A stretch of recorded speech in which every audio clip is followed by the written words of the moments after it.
Hello, I'm Greg Hunter. Welcome to USAWatchdog.com. With us today, a brand new guest. Her name is Karen Hudes. She is an attorney, she is a banker, and she is a whistleblower. Karen Hudes, thank you so much for joining us today from Maryland. Thank you so much. Thanks for having me. I couldn't be happier than to be here on your show. Well, you work for the World Bank for a better part of 20 years. You are an Ivy League trained attorney. You went to Ivy League school. I think you went to Yale.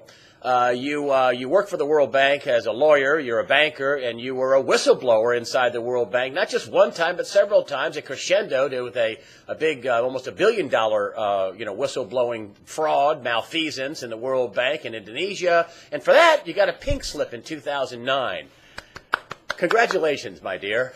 Thank you. You are one of the good people. Listen, I called you the other day on the pre-interview, and I said, Karen Hudes? You said yes. And I said, boy, I want to interview you about, I have you all set up. I want to just do a little pre-interview about banking. And I said, boy, things are a mess, huh? Oh, no. Things aren't a mess. No, we can fix this. And I was like, wow, this is refreshing. And you said, everybody knows what's going on. Everybody in the world knows what's going on with America. We know who the thugs and the criminals are. And you made a reference to a baby. Tell me how the rest of the world is looking at our Federal Reserve and our banking system and how the U.S. is acting in the global world of finance. Well, their game is up. When they were signed on 100 years ago, President Wilson knew that he had sold the United States downstream. And he really regretted it. And there were a couple of presidents who tried to set things straight. And both of those ended up assassinated. One of them was JFK. One of them was Abraham Lincoln. And our current president, Barack Obama, is trying very hard to do what he can to make it possible for those of us in the know to fire these thugs. He doesn't want to get himself shot. He's leaving it up to us. And we're doing a good job. I've been in touch with all 50 governors. There's a special governor's council, which has one of the co-chairs is my governor, Martin O'Malley. And I've been writing to these guys, and I've been saying, okay, we are not going to let our country get sold downstream. You are going to do your job. And, it's not an easy thing to do. It's pretty dangerous. People have gotten into a lot of hot water for standing up to these thugs and crooks. And by the way, you don't have to take my word for it. There's a very accurate study that was done by the Federal Institute of Technology. They used data showing who owns all of the world's corporations, 43,000 of them. And they showed that there is a group of thugs that have bought these companies up and controls them behind the scenes. A lot of this is secret. You won't read about it in the press because they bought up the media.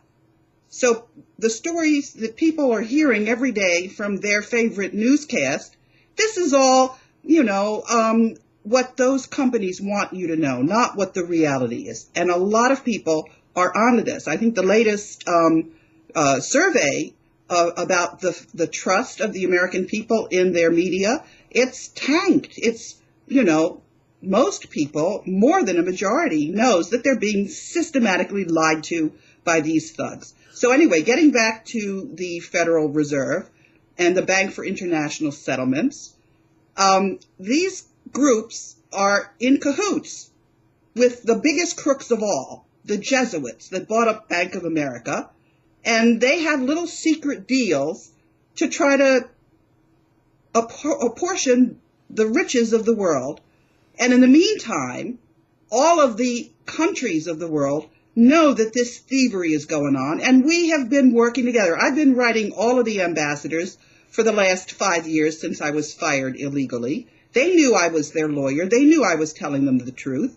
And I said, you're not going to get away with this. And there's a group of World Bank whistleblowers from different countries, and one of them in particular, Elaine Colville, who's Scottish. The two of us have been writing to the UK Parliament, and the UK Parliament on the 20th of July just published our statements. My statement was, okay, guys, we're running out of time. It's time to get serious and tell these thugs and crooks that they're fired.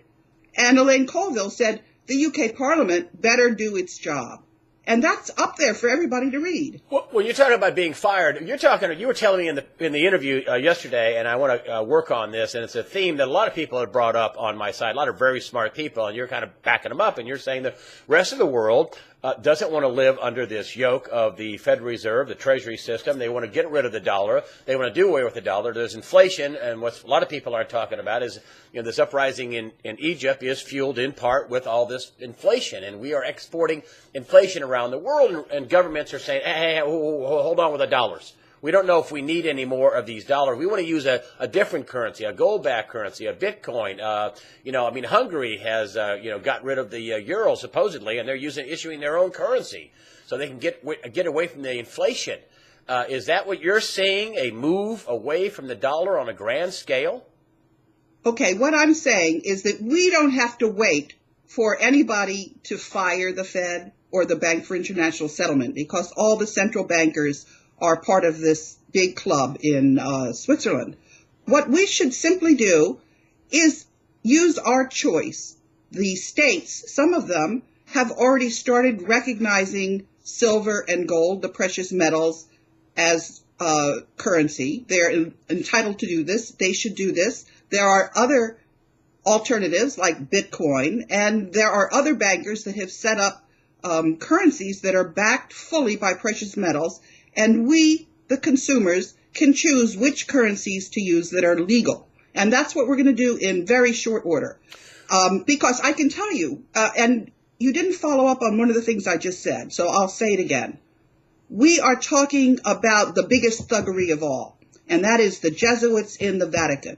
And one of the things I have just found out, well, because the new Pope is a Jesuit, right? That's right. And there have been reports, published reports of the allegations of the Vatican laundering money on a grand scale. Haven't heard too much about that recently, but that's I think that was before their most recent Pope got put in there. But yes, I mean they have some sin there, don't they? Greg, I'm going to tell you something which I just found out about, because let me step back a little bit and say how I got involved in all of this. They say follow the money. That's what I did. I saw that people were being lied to about the money, and you're not allowed to do that. When bonds are issued on the capital markets, and I bought a World Bank bond, you're entitled to accurate financial statements, and they were not being audited according to the auditing standards. So I sued the World Bank, and I sued KPMG, and then 188 ministers of finance settled my lawsuit. But I couldn't get that thing implemented. So I was trying to find out why not. And let me tell you what I just found out. I always thought that the CIA was the problem and the other intelligence agencies. Guess what? There's a grand intelligence agency that the Vatican puts out, and all of those other crooks are operating under the Vatican Intelligence Agency. The money That's what's going on. The money is about the control, and the Vatican Intelligence Agency, the World Intelligence Agency, they're talking about we're fighting over money, over what money we're going to use, and who controls the money. That's the thing I'm saying, Greg. They're not fighting. They've all agreed. The fighting is what we're led to believe. They're all in cahoots, just like all the banks are in cahoots. All of these intelligence agencies are in cahoots too. So we are completely being bamboozled. It's like a big theater of the absurd for the world. And in the meantime, every single citizen is getting ripped off, big time. It's all an agreed. For example, what's going on in Syria? I'll tell you what's going on in Syria, and this is because I'm not working just by myself. I'm working with a lot of whistleblowers, and there's one whistleblower in particular. And just so you know, you're in contact with World Bank members also around the globe. Yes. There's one of us from India. There's one of us from Ethiopia. I forgot the last time I mentioned the list. I forgot one of the best, most intelligent of us is from South Korea, and we are all working together. Just like these thugs are working together, but I was going to mention about what Mark told me about Syria. Uh-huh. What's really going on is that there's natural gas, but you have to have a pipeline to get it to the market. So Qatar, which has all this natural gas, wanted to run a pipeline through Syria, and then they were going to reach the European market. Well, who's supplying the European market with gas? The Russians. The Russians. Okay. Saudi Arabia went to the Russians and said, if you stop protecting Syria, then we're going to sell you arms for cheap. And Russia said, no, I want my market for natural gas in Europe. So all of this business about dead babies and sarin gas, that is just all to keep us confused. Everything that's going on in the news is simply to keep us confused. We don't need to be confused. What we need to do is we need to turn around to these crooks, with the crooks at the very top, and we need to say, no. Well, you're not going to rip us off anymore. Well, we've had enough. I know you speak fondly of the president, and he is my president, and I have respect for the office, but he has signed into law the NDAA, where you can, drag somebody off and hold them intentionally, and, any quote-unquote terrorist. He has made all these drone strikes. I mean, his Justice Department just put Jesse Jackson Jr. in jail, and not a single one of these bankers has been tried, including people who have done money laundering for drug cartels and for people on the terror watch list. We have Jesse Jackson Jr. in jail for 30 months for $750,000, and John Corzine allegedly stole $1 billion.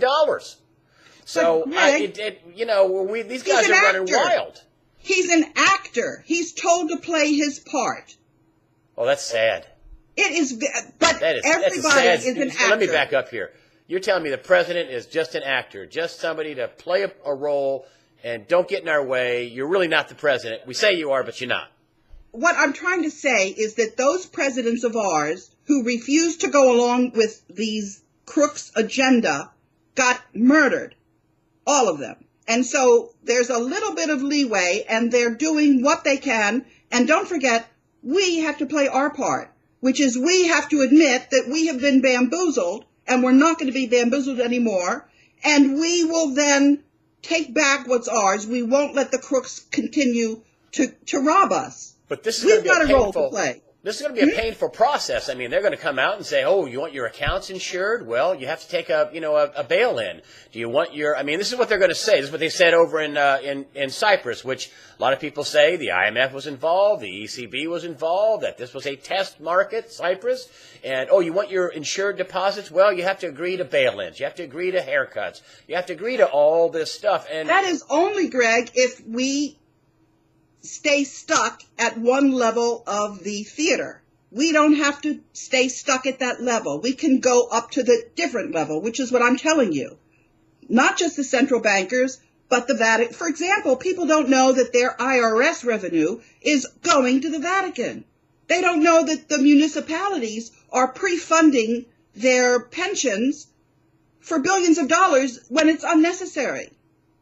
We have got to sit down and we've got to follow the money and figure out where it's going and say, okay, that's our money, that's not your money, and we have to take it back. That's all. Isn't this going to be painful? Aren't there going to be defaults? Aren't there going to be, their guy rates me, I've said this a couple of times in interviews, from Detroit, 29 years with a firefighter or a police officer. His funding for his pension is $9 billion in red ink, and they're going to get pennies on the dollar.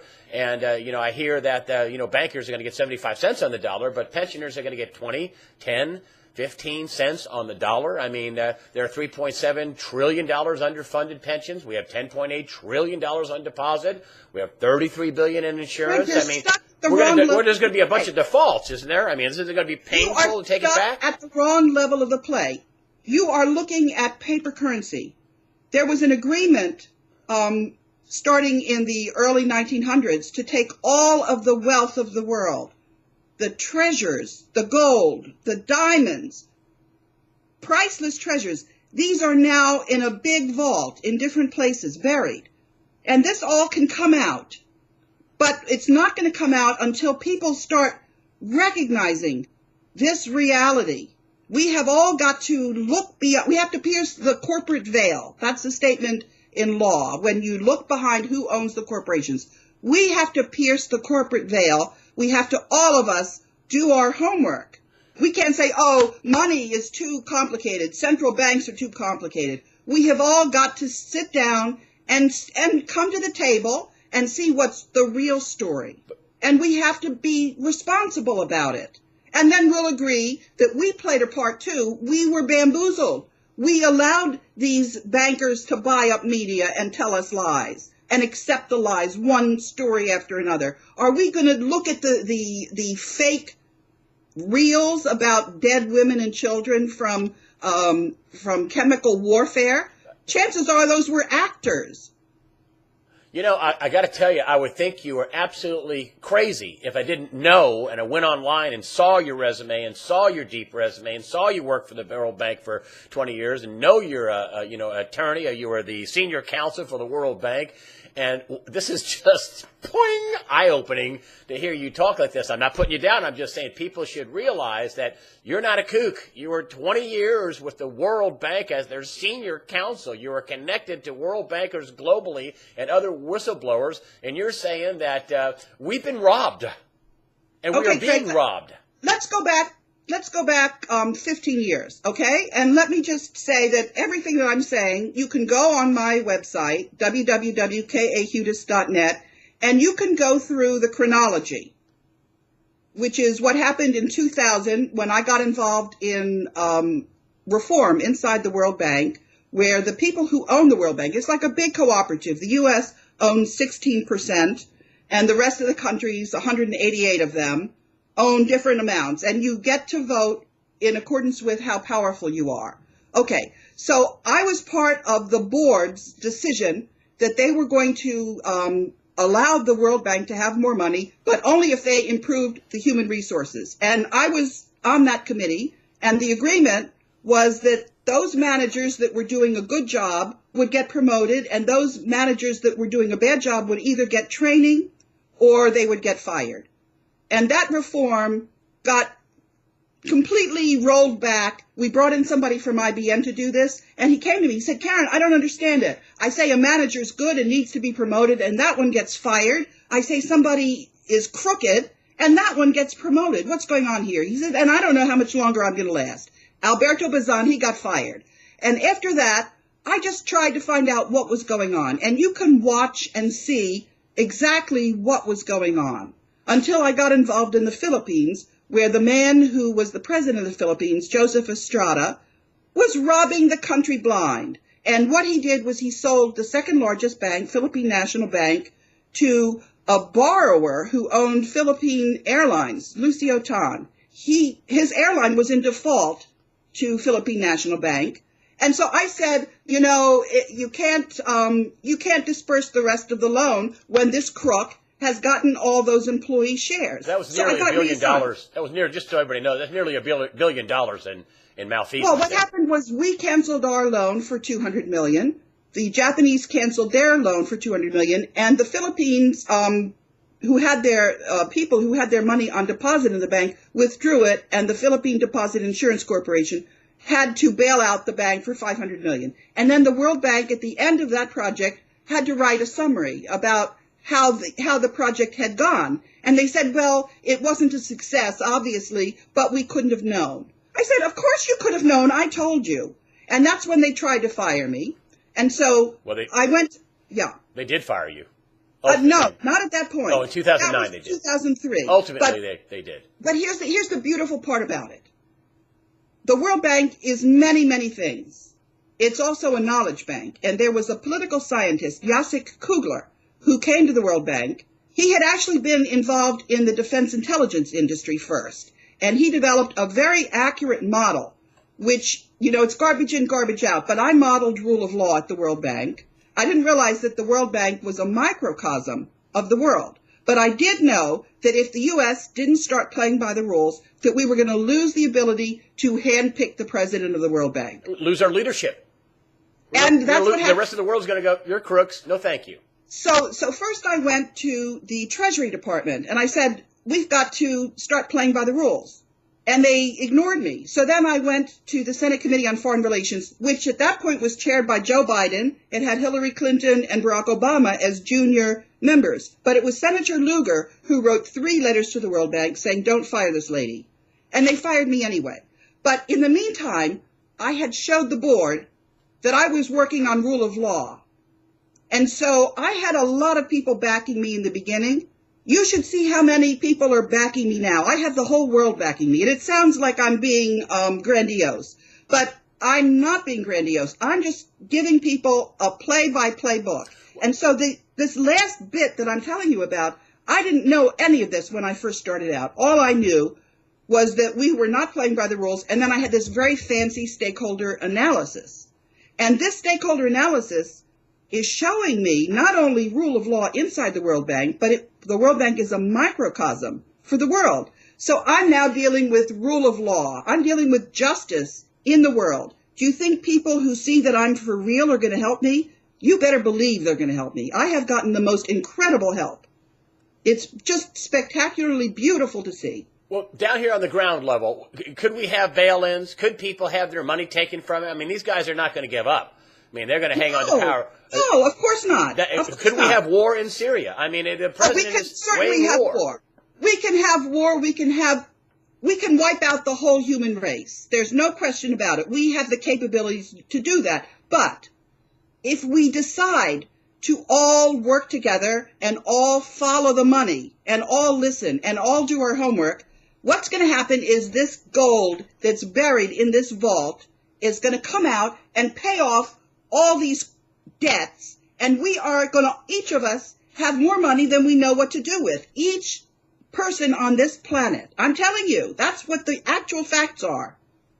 And I can show you. There's plenty of money out there. So the guy with a pension up in Detroit who's going to get 10 cents on the dollar, that doesn't have to happen. The student loans for $1 trillion doesn't have to happen. Our national debt for $17 trillion doesn't happen. I mean, Karen, that's a lot of dough. That's a lot of money. What we're fighting about is not money. What we're fighting about two things.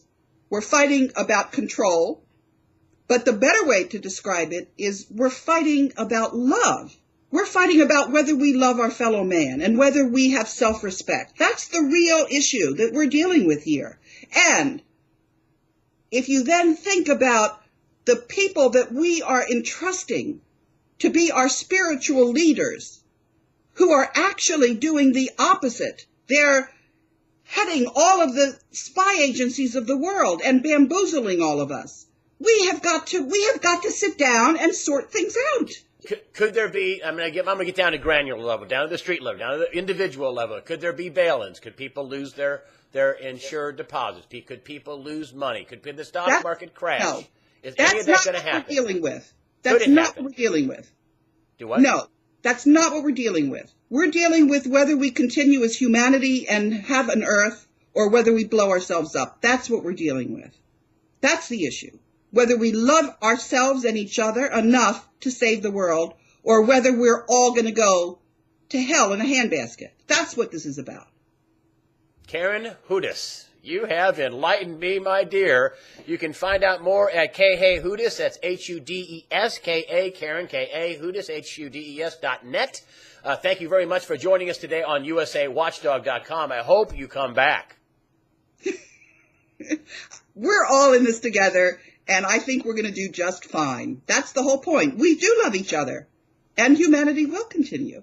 And we're going to be fine. Thank you for enlightening us on USA Watchdog. Thank you. You're a great guest. Thank you. Thanks for having me. You're a great interviewer.